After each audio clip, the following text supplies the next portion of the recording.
Well, in this moment, I would say that the disease has progressed to a point where I think clinically Barbara would probably be considered moderate. For a long time she was in what I considered and was diagnosed the mild to moderate category. But in this moment, she's really unable to manage her own life, easily confused. Her recognition of people is much more limited than it was.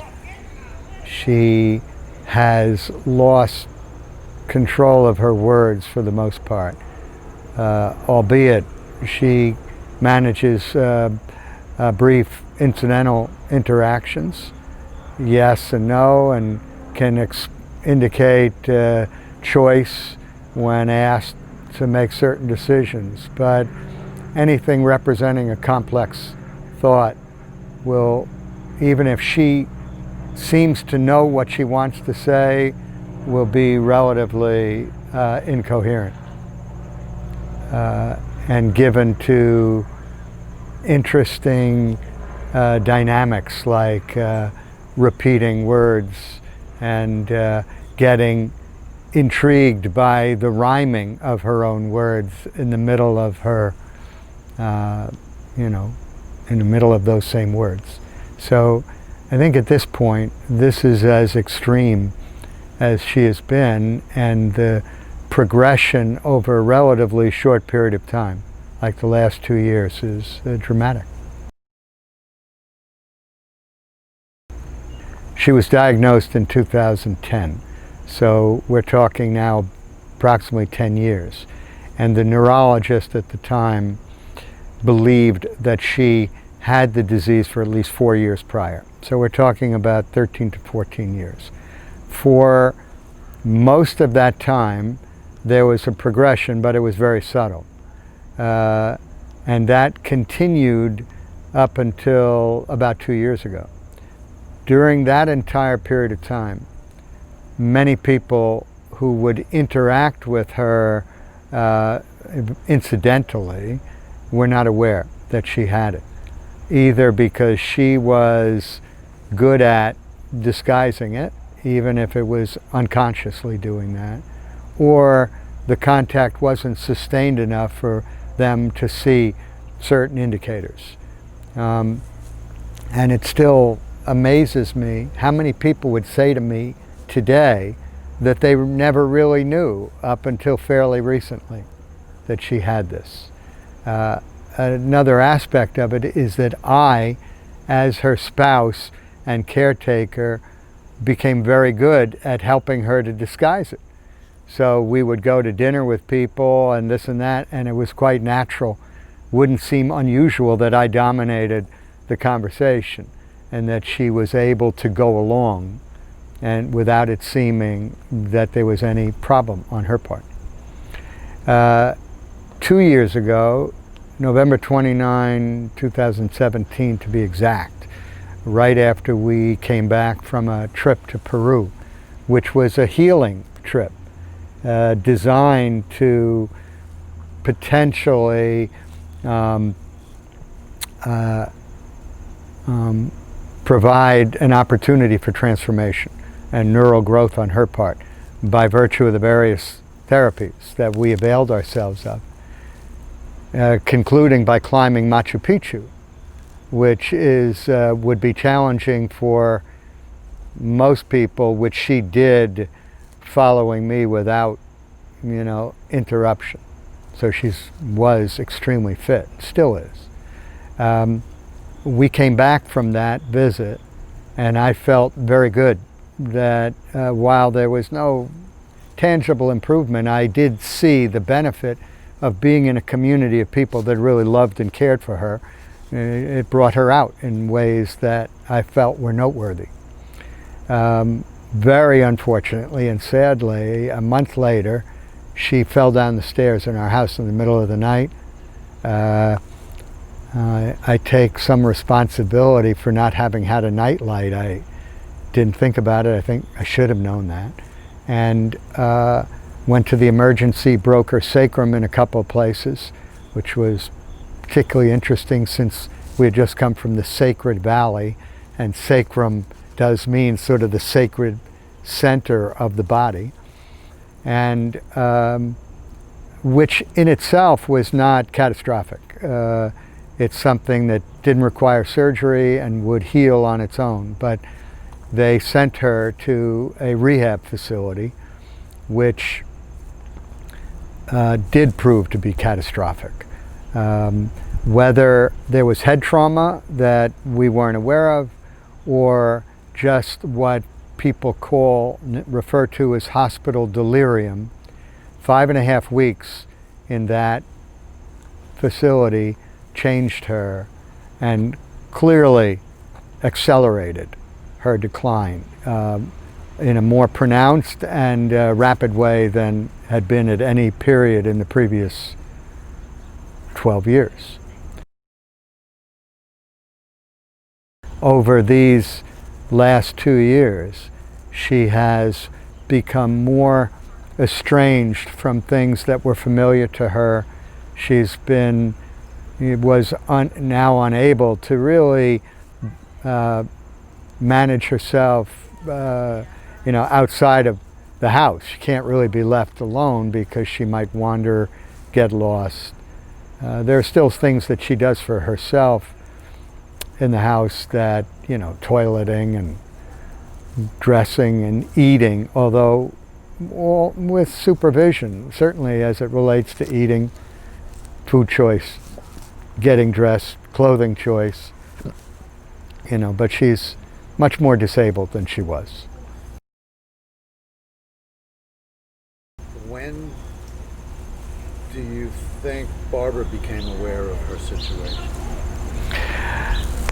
Well, she became explicitly aware of it when we got the diagnosis in 2010, when she took a series of tests that were standard memory tests, as well as PET scan, MRI, spinal tap, all the things that were done to confirm an early onset Alzheimer's diagnosis.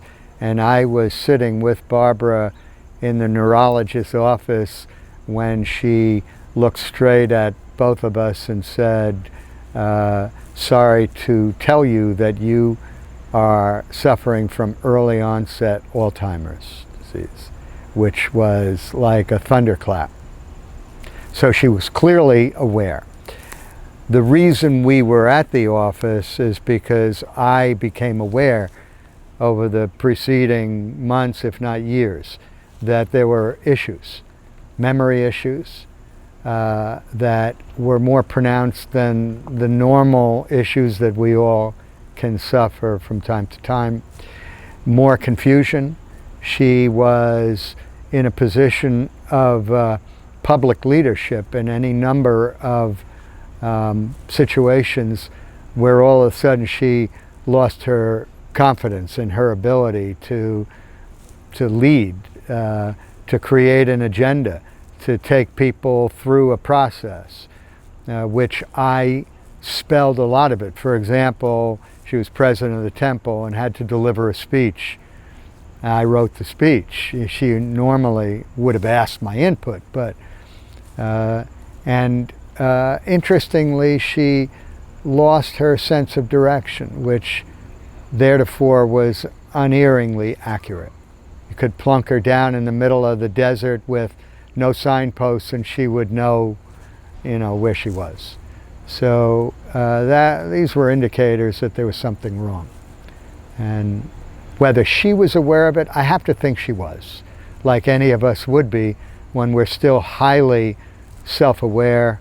Even when she tested at her diagnosis, she was in the 99th percentile of comprehension, reading comprehension, vocabulary. So it was easy for her to disguise her infirmity. I think she, however, had to know that there were things that were no longer as easy for her to do as there were before. never did she confide in me any of those concerns. And when I suggested that we see a neurologist, and we saw 3 neurologists, because the first 2 were fooled that her, memory, okay, it was crappy, and a typical test is they ask you to, they identify 3 things, a plant, a pen, and a horse, and 10 minutes later ask you, what were the 3 things that you were supposed to remember? Something as simple as that. She would flunk it. I started worrying myself. I would go back and test myself. But so she was aware then, and she was aware that I was concerned, and she didn't fight it. She didn't say, why are we doing this? The 3rd neurologist put her through much more serious tests. I've always worried that it was a little self-serving because she was championing a therapy that was extremely expensive, that of course she recommended to Barbara to start immediately, if not that afternoon. And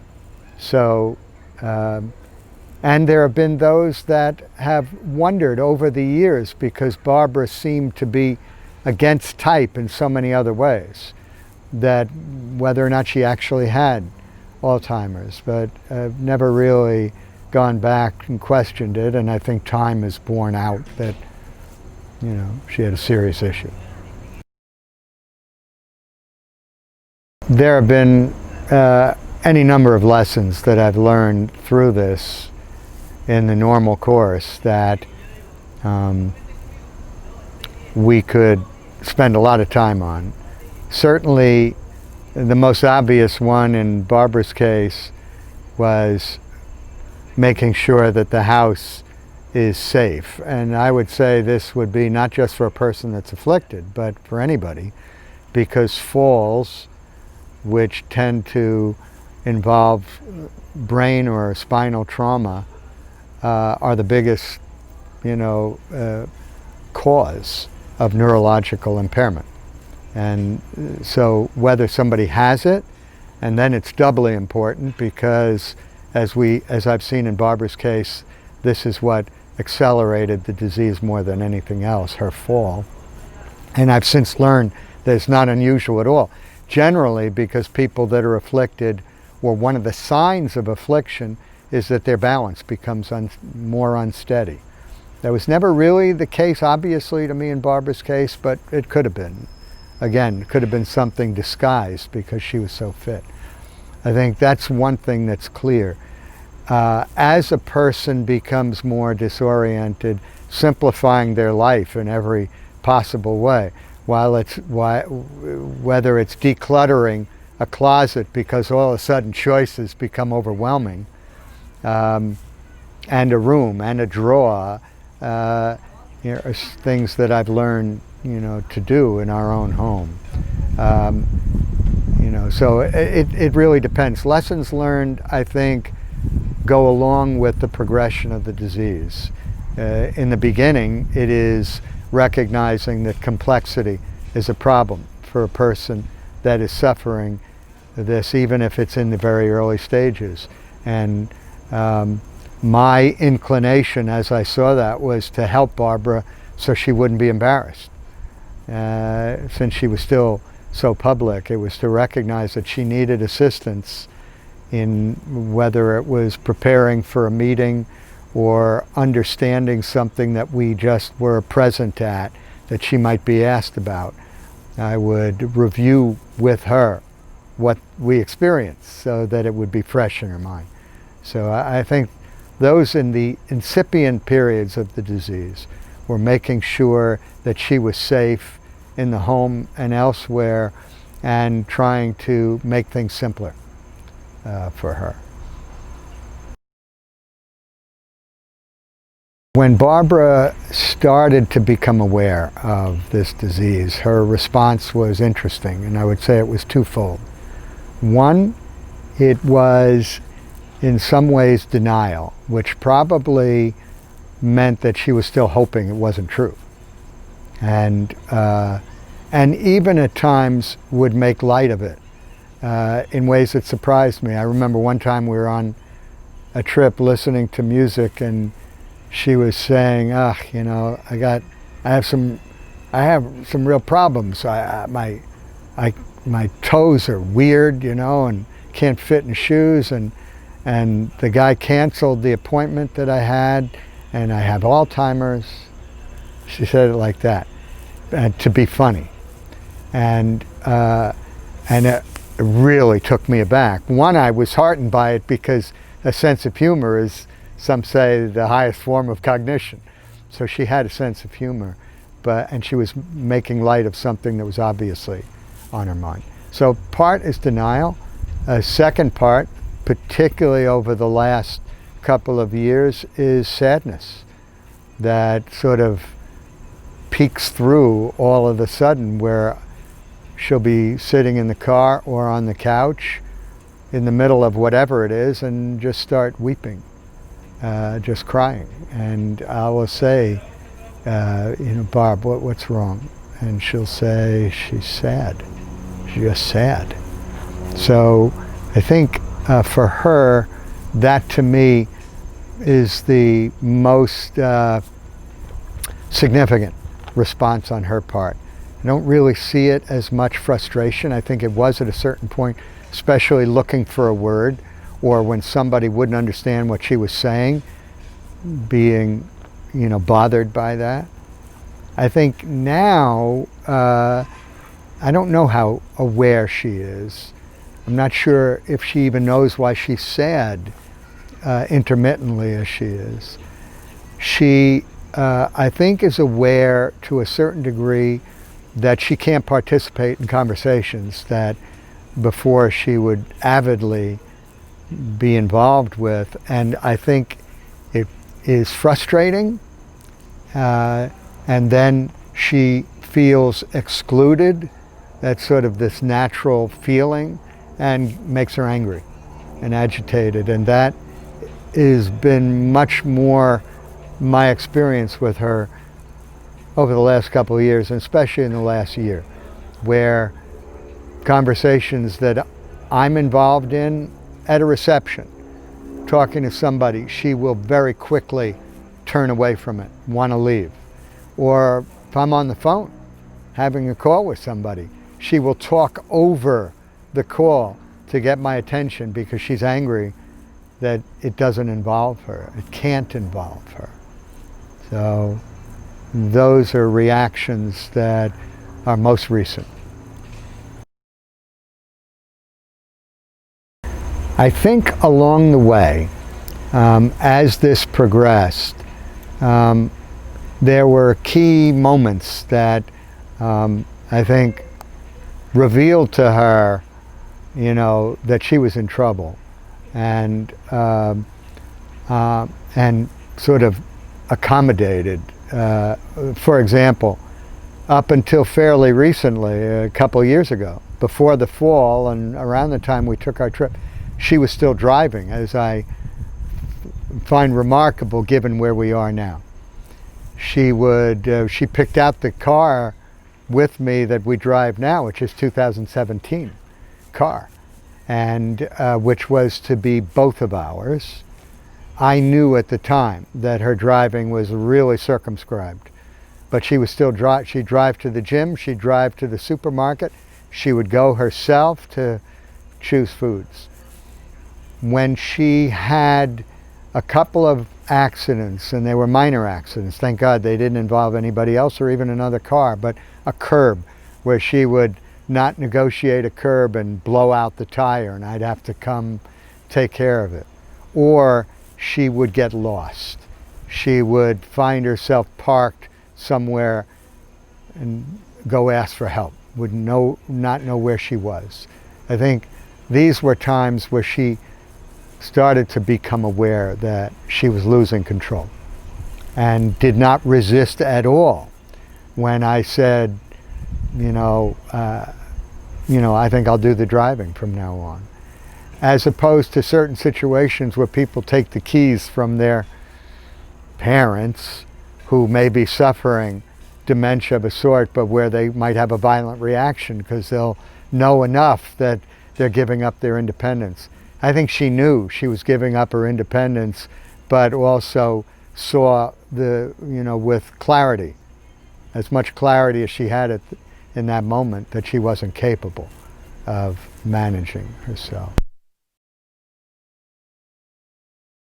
When did you realize that your own health and well-being was impacted by being the caregiver?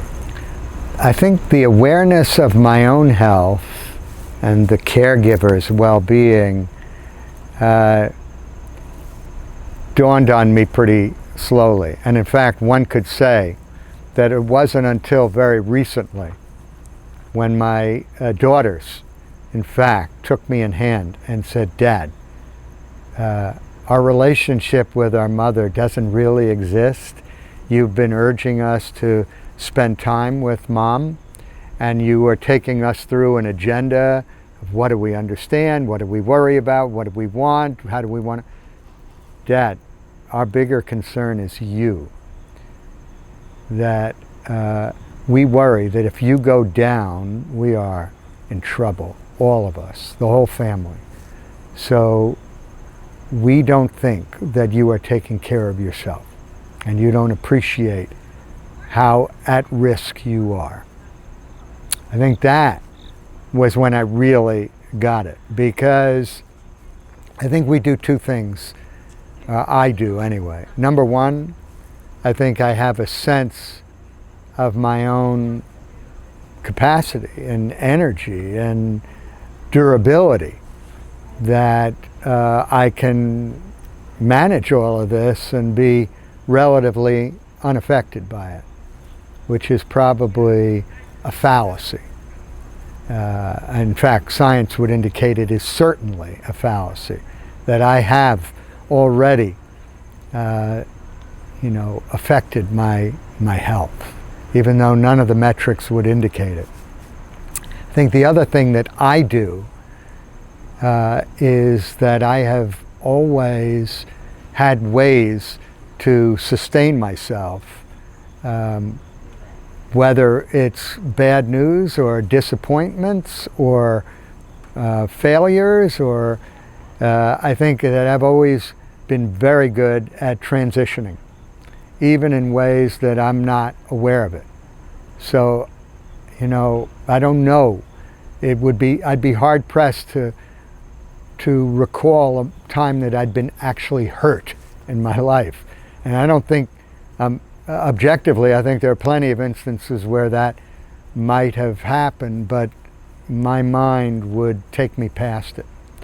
I think another thing that I have done, which I think is useful to others perhaps as a lesson learned, but it's an acquired skill, is compartmentalizing things, of being able to be present, but take something that I don't want to deal with right now and put it here to return to. And I think that I do that now automatically. And I think in terms of being with somebody where you are their full-time focus and they are in trouble routinely, the ability to do that, to take either what you're doing or thinking about and put it away and attend to this, or put this on hold for a moment and do something else, find a way to redirect that moment so it's not a crisis, so that you can do that. I think that is a skill that I think I have innately, but I've developed it, much more fully. And I think it's something that people that are caregivers can cultivate, because otherwise you can just get stuck. You can get stuck, you can get deeper, you can be depressed, you can be stressed, beyond belief, because this person you're dealing with is being obstinate, is being agitated, is being angry, is hitting you, doesn't want to do that, won't do that, doesn't want to take their clothes off before they go to bed, doesn't want to, and that can be something that just recurs to the point that you want to give up, You want to throw yourself away somewhere. I understand those feelings. I have been able to manage that by some of those tools of redirect the person, bear in mind what I'd like to see happen, put my own interests away somewhere to be returned to, not to be forsaken. So I think that's a big part of it. Returning to the idea of a plan is sort of goes hand in hand with this. And in some ways, it is a big redirection for the person that's afflicted. So what I do, and I've been doing this for a long time, is set up in a whiteboard that is extremely prominent, where we go in and out of the house. And along one side of that whiteboard, I will have health, diet, fitness, intellect, spirit, social, and project. And the project in this case is gardening, with a big box, big enough that I can erase it each day and check it the next day. And along the left side, I'll have today is Wednesday, September 25th, 2019. And then I will have activities during that day. At 8 o'clock we're going for breakfast. At 9 o'clock we're going to climb the steps in Lambertville. 10 o'clock Christina's coming. At 11 o'clock you're going to read out loud. 12 o'clock listen to music and read a book. 1 o'clock have lunch. 2 o'clock go for a walk. 3 o'clock take, prepare food with Christina. 4 o'clock take Christina home. 5 o'clock have an outing.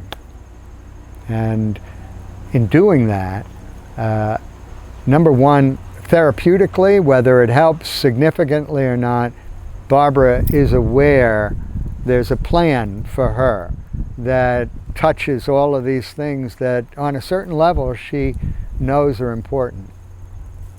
Two, it almost makes it a game to match up things on the left side and check off boxes with Barbara. And I try to do this, at the end of the day. How'd we do on medical health? Oh yeah, took my pills and wore the headset of gamma rays going in my brain. Okay, so we did that.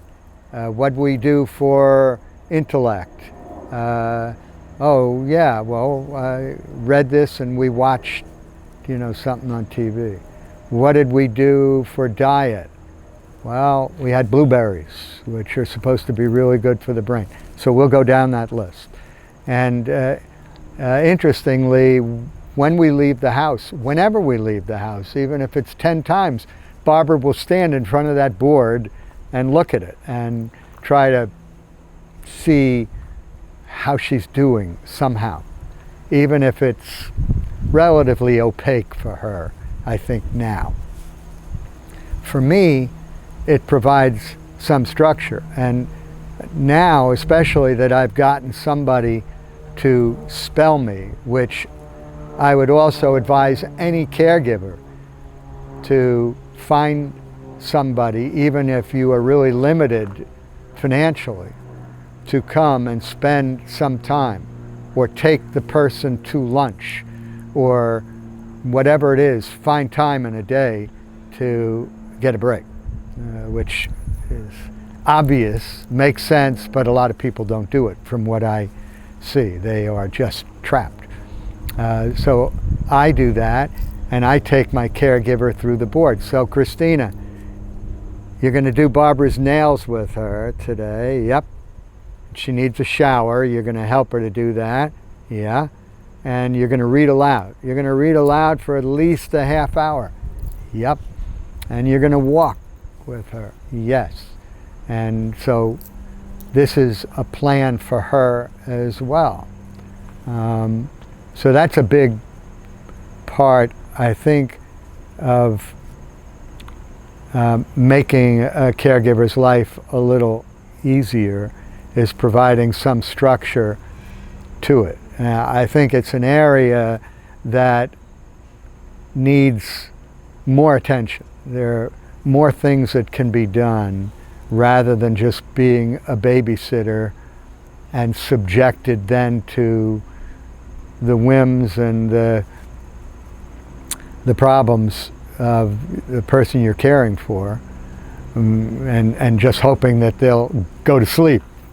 So, if that's the only opportunity for free time, and I wouldn't be lying to say that if we're sitting reading together and Barbara closes her eyes, I'll get up, make a cup of coffee, make a phone call, do a few things.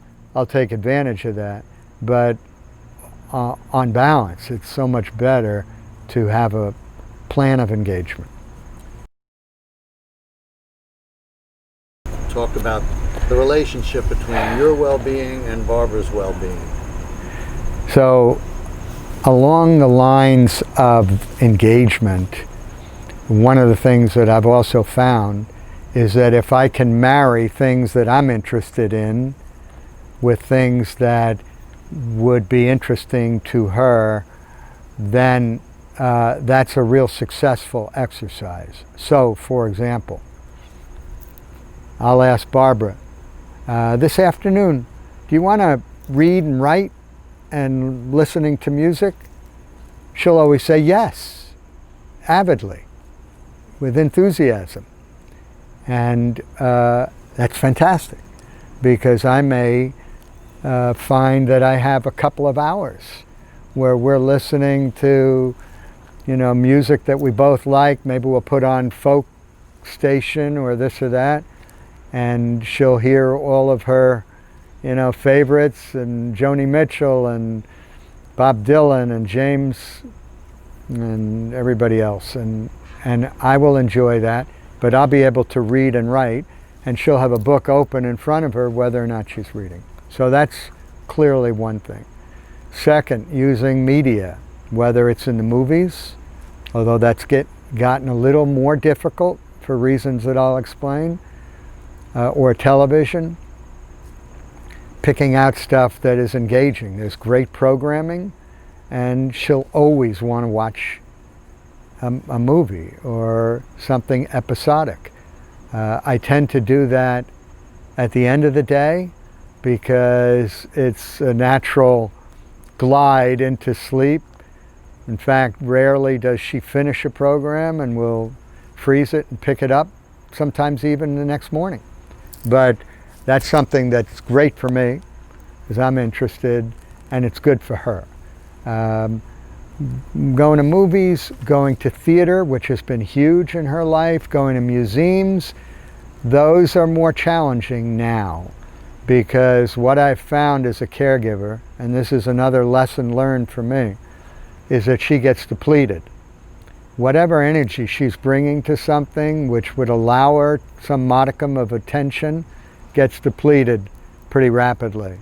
And I would think now, my guess is that if she is starting at a point where she's loaded and full, within 45 minutes to an hour of some activity, she's depleted.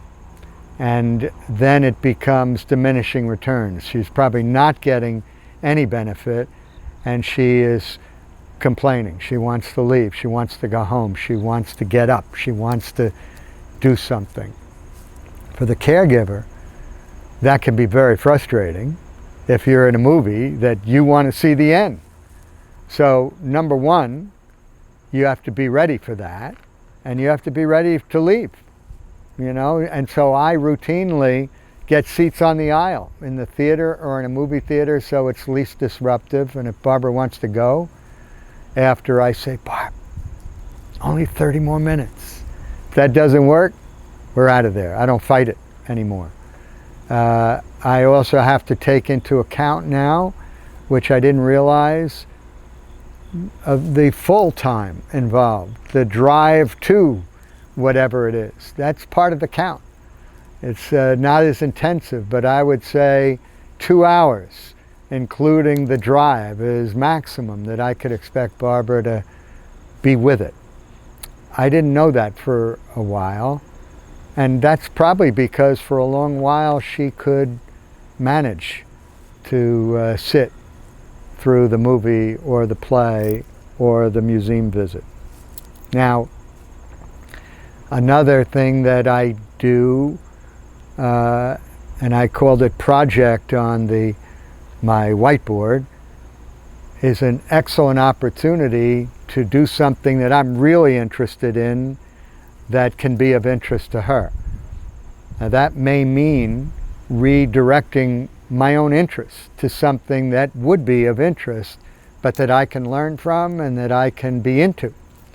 In our case, it's gardening, which I happen to always be interested in, but she's willing to engage to the extent she can. So we've created a garden, and I make sure that within limits she's helping, or she's interested, or we're walking through it. We're looking at, the shrubs. I've written on each of them what they are, which my mother wanted me to do as well. And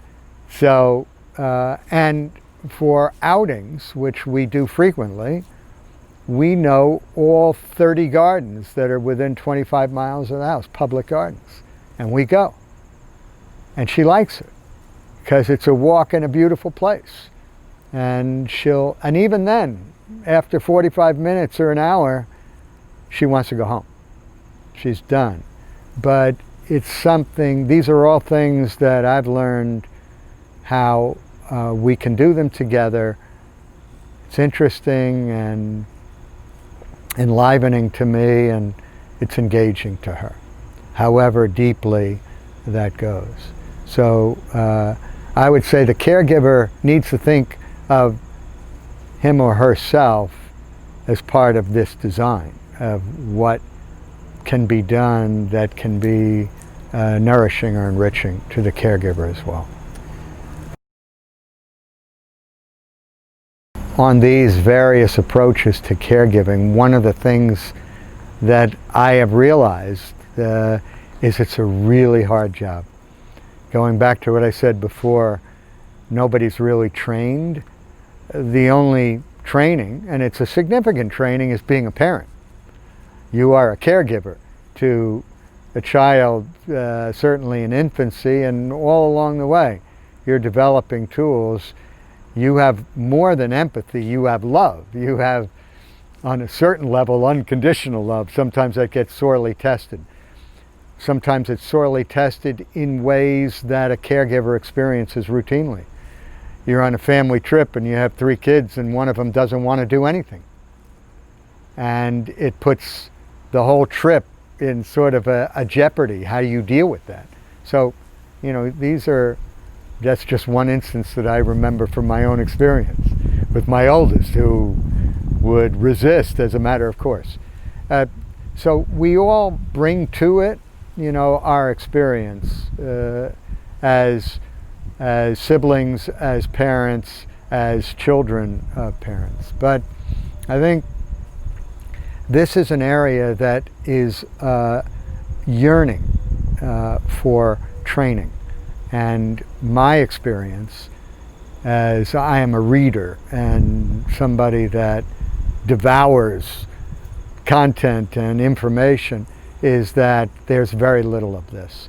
There are a lot of books on caregiving. There are lists, places you can go, support groups, and certainly there is a lot to be said for having outlets to share with people that are in the same situation. There's either it's camaraderie or you learn what other people have done, but these are sort of rifle shot type experiences. I don't think that there's many places, if at all, where caregivers have access to these kind of tools, and I think it's sorely needed. I subscribe to, or I've read all of the books, but books are books and you put them down, and resource lists are available to go talk to certain people that are caregiver advisors, but it's not really helpful to that person that is in the moment engaged with somebody that is,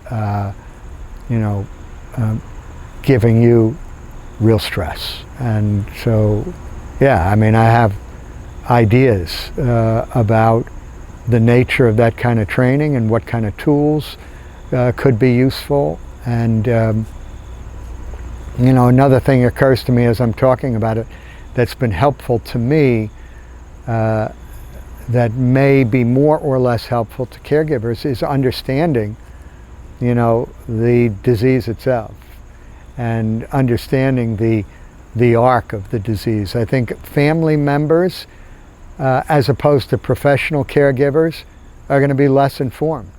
And they're less informed, so they're constantly off balance with what's happening, and they don't understand it, and they may be unrealistic in what their expectations are. So I would say that learning is also knowledge is helpful, particularly the family caregiver. And that's also not really that available. I, again, given my own predilections, follow a weekly index called ALZ Digest.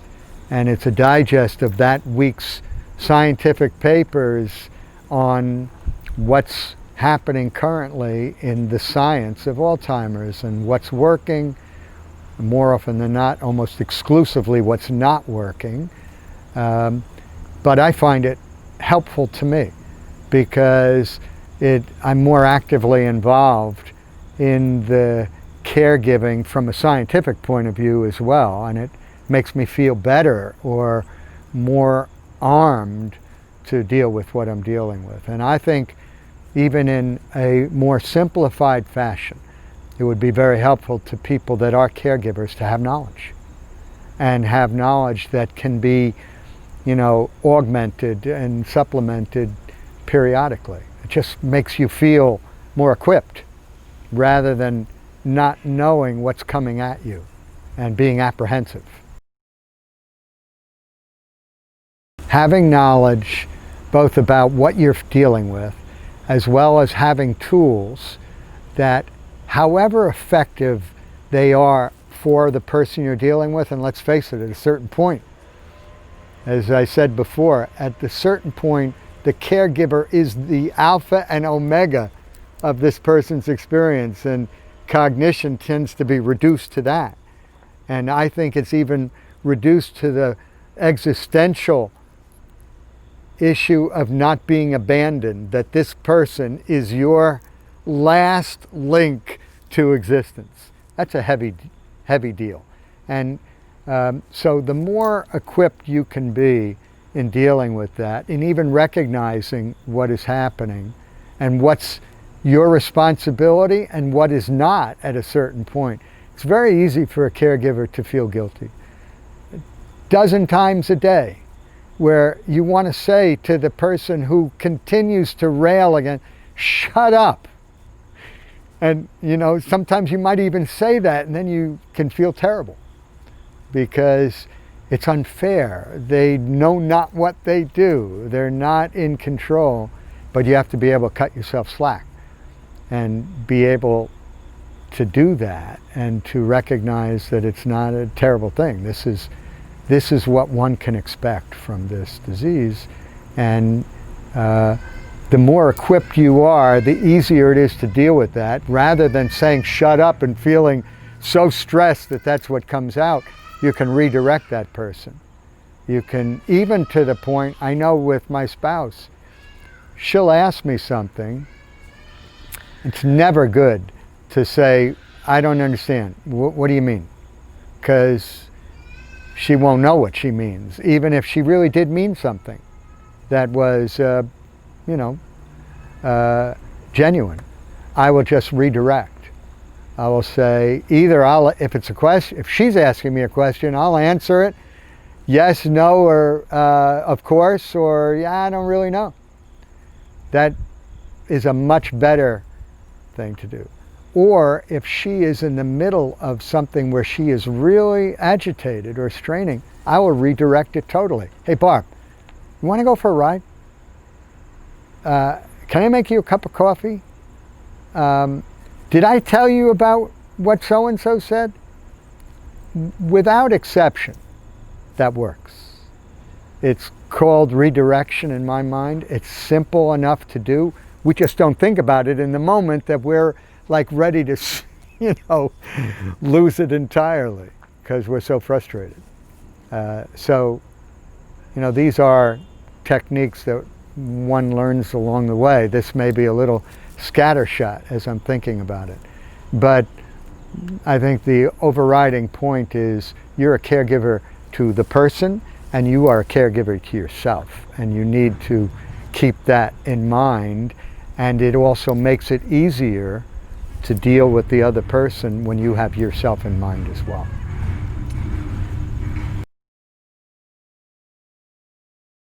So another aspect of caregiving and another place on my whiteboard, which is a huge place, is called socialization, which includes family as well as friends, right? And taking the first one, family, Barbara, in my spouse's case, was well aware that her mother and her grandmother both suffered from Alzheimer's, whether it was Alzheimer's or it was dementia of another sort, and there are various kinds. She saw both of them disappear into the mists of confusion and ultimately death, which is the end point of dementia, where one forgets everything, including how to eat and how to breathe. And oddly enough, they're not necessarily involuntary or just intrinsic human activities. They're learned. And so she saw that, and she was with her mother along the way. And in fact, at one time, early in the disease, when we were taking medications, which is a whole nother subject to address, she was early on prescribed what everybody is prescribed with dementia, which is something called Aricept and Namenda, the only two drugs that have ever been approved by the FDA for slowing the progression, or this is what has been claimed for these two drugs. And so when these were prescribed, she said to me, of course, that's what my mother took for years. And she said it with a sort of a dread that if she needed any other reminding, this is the course she's on, and she knew very well how it ended up.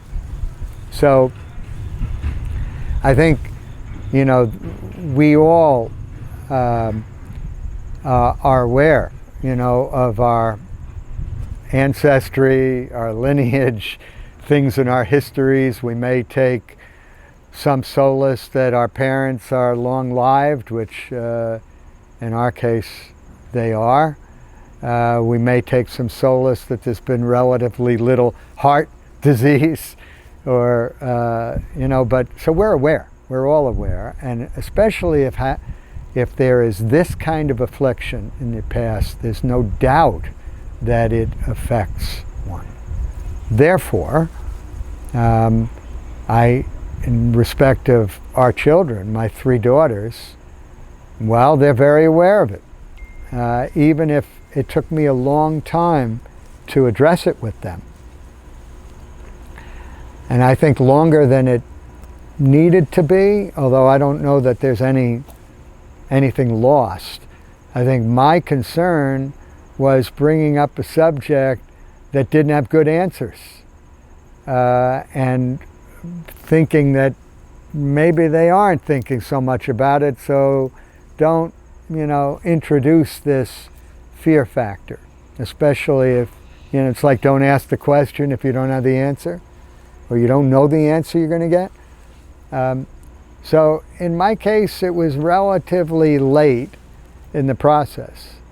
First, I learned that my youngest daughter, Molly, was in a support group of other young people whose parents had Alzheimer's. I was shocked that she'd been in it for almost a year before I knew about it. I felt sort of embarrassed that somehow I hadn't made that connection, or she hadn't confided in me, which I think also goes to the point of the stigma, even the stigma of worrying about this for oneself, that she wouldn't even share it with me. When she did share with me, and I asked her, do your sisters know that you're doing this? And I don't think they knew. And so I said, enough. I need to bring this together with all of us. And, and I did. And I got them all 23andMe kits so that they could, if they wanted, understand their genetic, makeup and history, for what I felt was good reason, even though there's countervailing thought on it. Why do you want to find out that, it's like a death sentence if you find out worse news?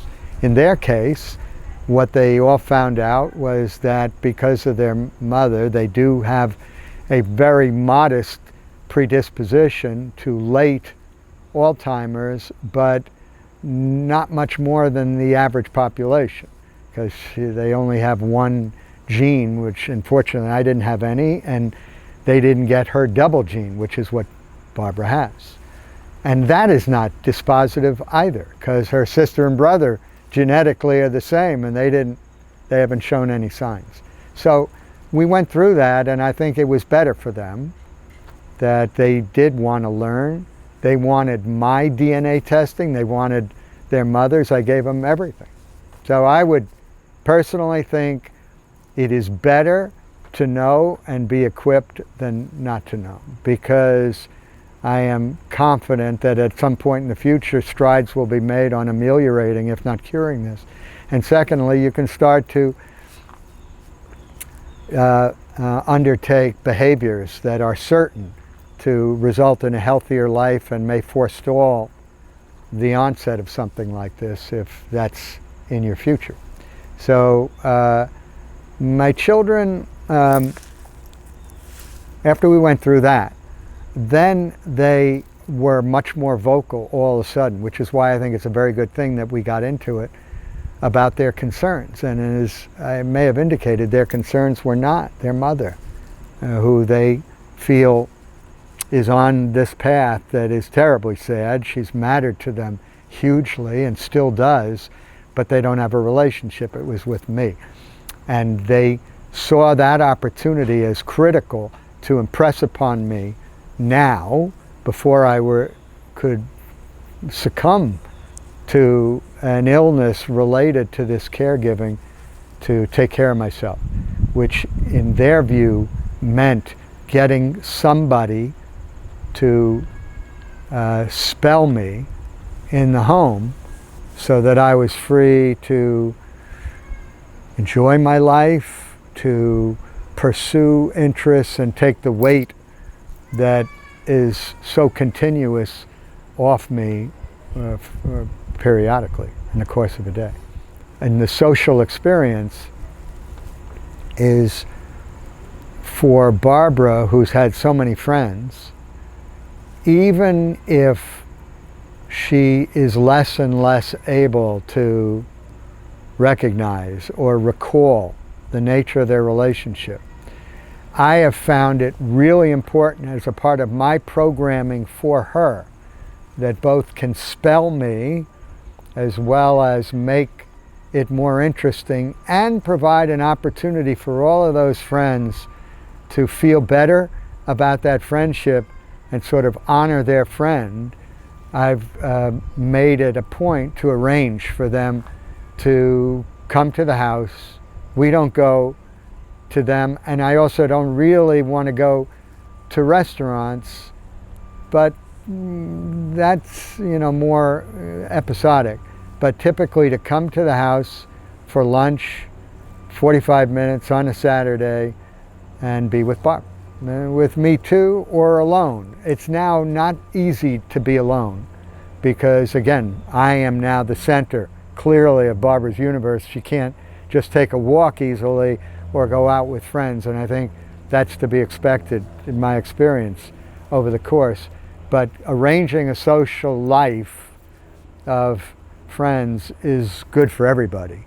And so I make that a part of the programming. I have a calendar, and I've made sure to call Barbara's friends to talk to them. Yeah, how is she doing? They want to know. We wanted to call, but we didn't know if we should. And the last time I saw Barbara, she didn't recognize me, and I was shocked by it. Say, okay, well, that is the reality, but she would love to see you on a certain level, and I know that you would like to do that. And so that socialization is really important. It gets harder. I don't bring Barbara to receptions of places where she was, so involved. Or if I do, we pass through like, a breeze through the trees. We say hi and we're gone before Barbara starts saying, I want to go home. And any caregiver will understand those words, I want to go home, because they'll hear them repeatedly, even in the home. It means I want to be secure, I want to be safe, I want to be happy, I want to be quiet. So socializing is really important, but you have to recognize that there's a limited appetite and capacity for it as well. And it's also important, as you say, for the friends. For the friends.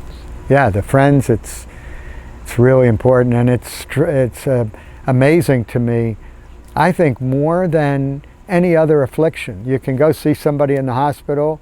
Okay, cancer, it's a terrible thing. Maybe it's a death sentence, but we've gotten used to it, and it's easier to visit somebody. And this one is hard, and I think part of it is because you can't have a real good conversation, number one, so it's awkward. Number two, because you are thinking this could happen to me. This is the person I most loved and admired in the world, and look at her. It's really hard. We're almost done, and then, but I thought maybe I would stop over around 3 o'clock. Good. Great, bye.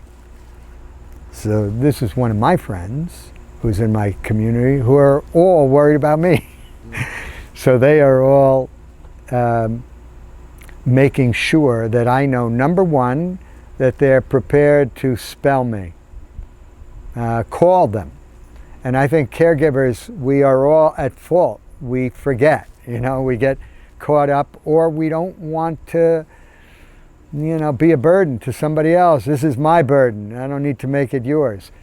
Whereas, in fact, people want to help, because otherwise they feel helpless. They don't know what to do for you. And we need to call on them. So this is somebody who just called that I wrote a note to yesterday. I'm kind of feeling that I'd like to visit with you and Kay for a little bit, which I've done before. And they said, yeah, come over. So I'm going to do that at 3, and I'll tell them what's on my mind. And talking about the first item on our whiteboard, which is medical/health. We have been through the gamut of therapeutic approaches or hoped for cures or ways to delay the progression of the disease. And many of which are not available to people who don't have the means Fortunately, I've had the means, and looking back, kind of shocked at how much money I've spent in pursuit of, this possibility. I would say this, right as we speak, there is no cure. There is nothing on the horizon that has been recognized, which is stunning to think about how pervasive this affliction is, how long it's been out there and known, how much focus there's been, although I still think it's relatively little as compared to what we saw for cancer and AIDS and other afflictions.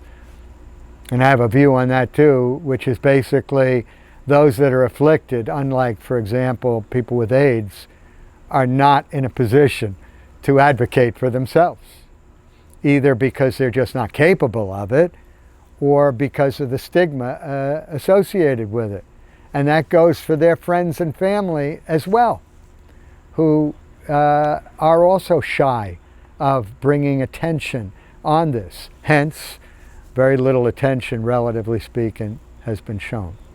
As far as medical approaches to this, and I will share in quick order that we have tried and were encouraged at great cost to think that this was a real potential cure or advance. Intravenous immunoglobulin treatments, which is IV weekly of human antibodies that have been collected from lots of humans at great cost, which I won't even share. It troubles me to even say it. But we did that for 4.5 years with a neurologist who I also won't identify, who I believe at a certain point knew that there was no recognized efficacy, but that this was extraordinarily lucrative.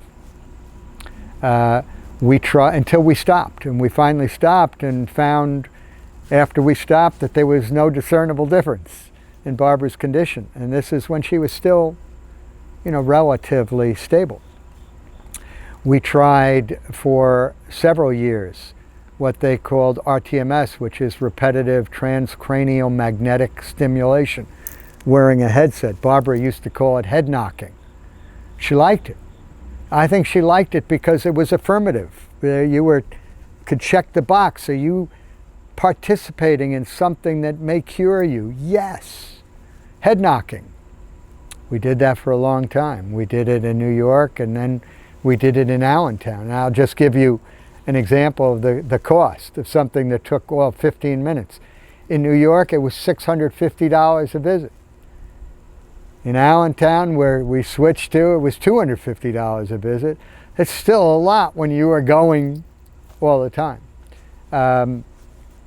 But we discontinued that when I then read where there were certain trials conducted and with a control, and there was no discernible effect on the disease. We participated in clinical trials. A clinical trial of something called the BACT inhibitor, which was designed to inhibit the formation of plaque in the brain, which has been identified by many as the culprit here.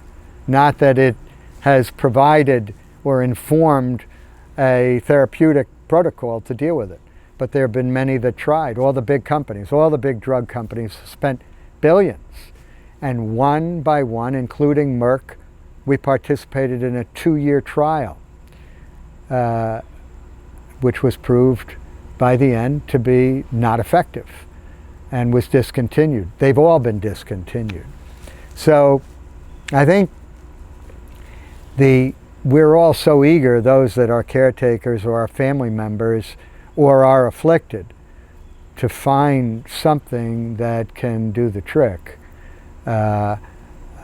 Cynically, I think there are a number of those practitioners that know what they're providing is a placebo at best.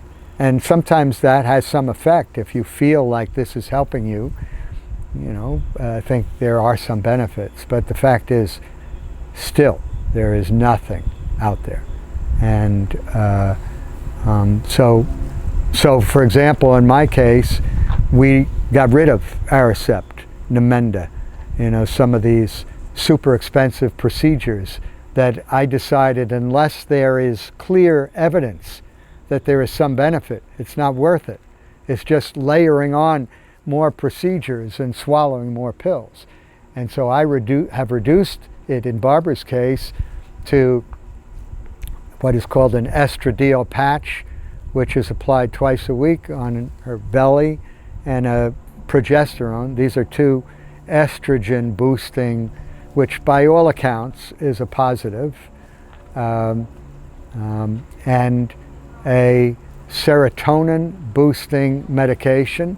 Serotonin is that natural substance that we have in more or less quantities that provide a sense of well-being.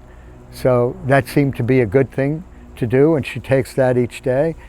And she takes a small amount that I may supplement over the course of the day of an anti-anxiety, a Xanax type drug, that I'm not even sure that it really works. Sometimes I think, the other day I wrote in my notes that maybe it's not working the way I think it should, where I was thinking it would be bringing her down a little, but she seems to be agitated. Maybe what I need is the opposite, something to bring her up, to give her more energy and to more bounce. Which brings me to another point, that I've talked to the psychopharmacologists and neurologists, and nobody has a good idea. Or I talk to, people that care specifically for the elderly, especially those that are willing to be candid. They don't have a good idea. They agree, Namenda and Aricept, forget it. And I say, so what? Anything you would suggest? No, not really. You're managing mood at the end.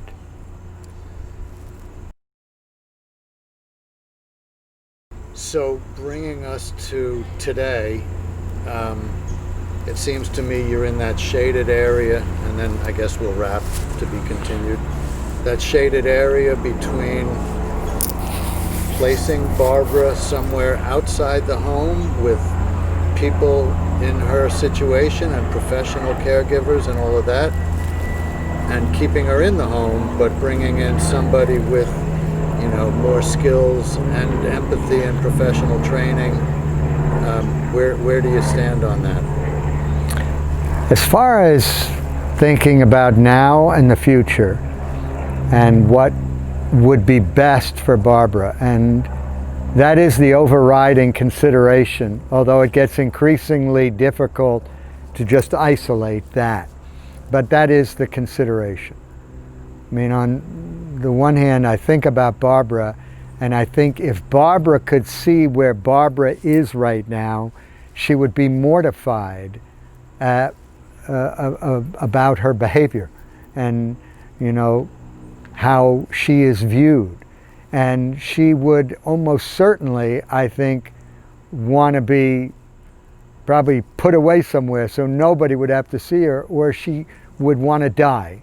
And she says that, she says that more than occasionally.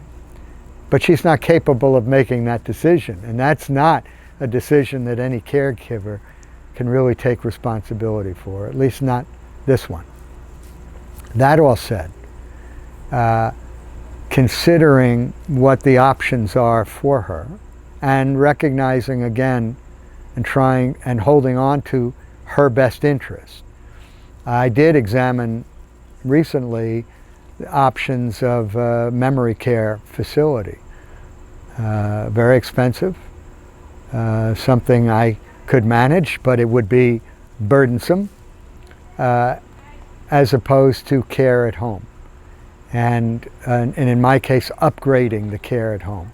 And in fact, getting somebody that was aligned with, or could be aligned with, the ideas that I have, or we might have, on caregiving, and have decided against a memory care facility.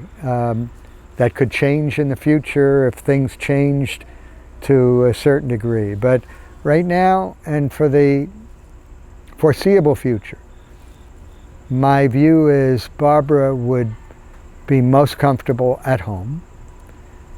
She would be most comfortable being still attached to me, even if I were able to figure out a way that I could have free time.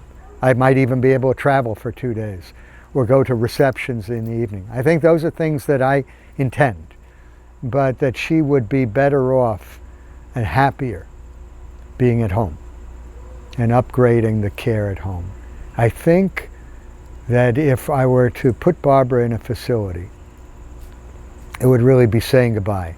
No matter how much I might visit her and her kids, she would basically be dead in, the starkest terms. And so I'm not prepared for that.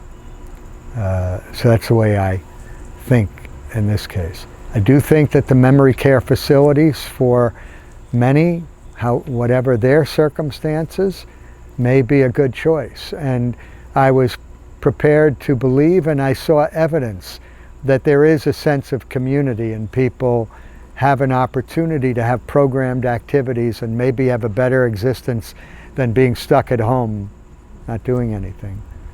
But I think for me, provided that I can provide a consistent degree of engagement at home and be able to find my own time away from home, that the best option is at home.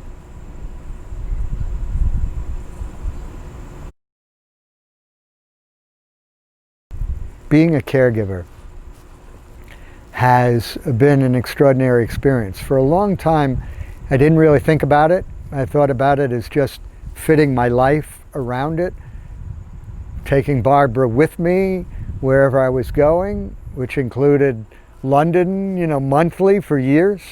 I just sort of accepted that that was part of the deal, and I was prepared to, undertake that. I think since and more recently, there are people that know me or friends who would say, "Wow, you're a saint," or "You can't believe what," and I would say that first of all, I wouldn't think that's really helpful, and I also don't think it's true. I think it is just the normal measure of a relationship. You marry somebody and you sort of take an oath to take care of them. It's much easier, and even then it's not always easy when everybody's healthy. It's more of a challenge, but I certainly would want, if it were me, for somebody to care for me. I wouldn't want to be discarded, and so I don't see it as being saintly. I see it as a basic responsibility. That said, I know how hard it is. I've really learned that over the last several years, so I do feel a sense of mission, given what I've learned, and that I am a capable presenter. I feel that this is an area that deserves attention from those of us that have learned lessons and are willing to share it. So, I feel that this has been serendipitous in a certain way, a tough path, but enabling me to make a contribution that I couldn't have otherwise made, that I think is terribly important given how pervasive this is in the world, and increasingly so. Unfortunately, most unfortunately, there's no good news. No good news. Yeah. It's just going to be bad news at a certain point, but we can make the best of it, and we can help others to make the best of it. And we are playing for time, all of us. For a long time with Barbara, I felt, because she was relatively stable, we're playing for time, we're playing for time. Barb, hang in there. They're going to come up with something. We're as far away, it appears, as we were then, and time's running out. but other people will play for time and do it better than they might otherwise do, and then the time will come with a cure. Or there is at least means of attenuating both the effect and the onset.